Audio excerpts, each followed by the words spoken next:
Hi, this is Dr. Eric Dein from Institute of Rheumatic and Autoimmune Disease in Summit, New Jersey, coming at you at day 2 of ACR Convergence. It's been an excellent conference so far. Lots of information on rheumnow.com and all over the RheumNow Twitter feed.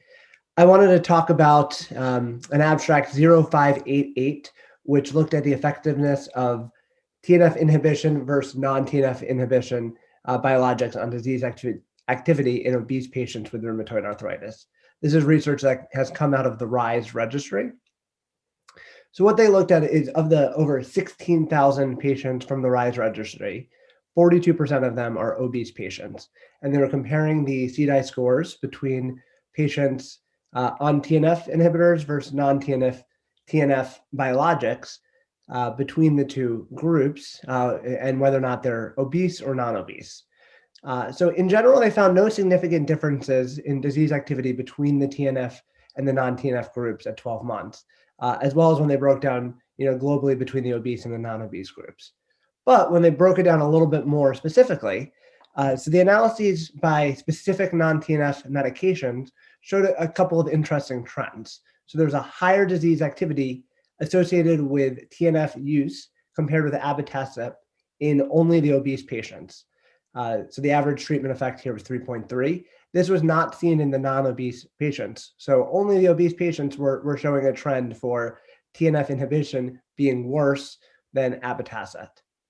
In contrast, they found something a little bit different when they compared TNF inhibition to tocilizumab.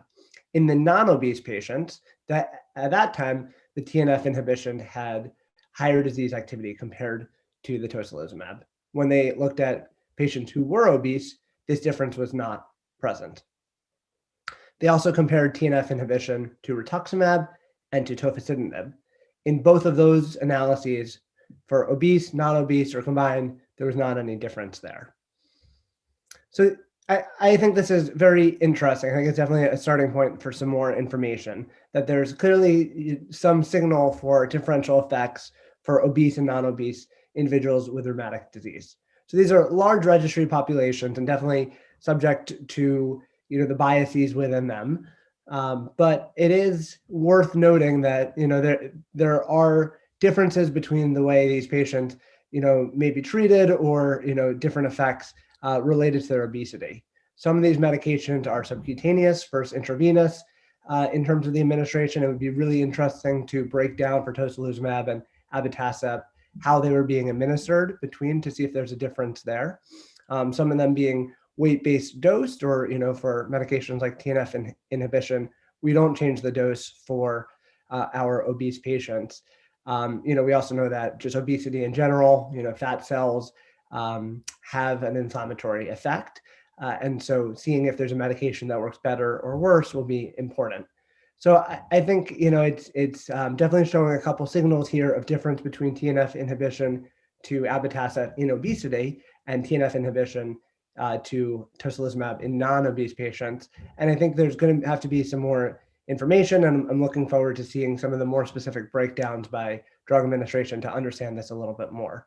So I think this is a great study that you should definitely check out, and lots more coverage on rheumnow.com. You could follow me on my Twitter at EricDynMD, and we'll be checking in throughout the rest of Convergence with lots more information.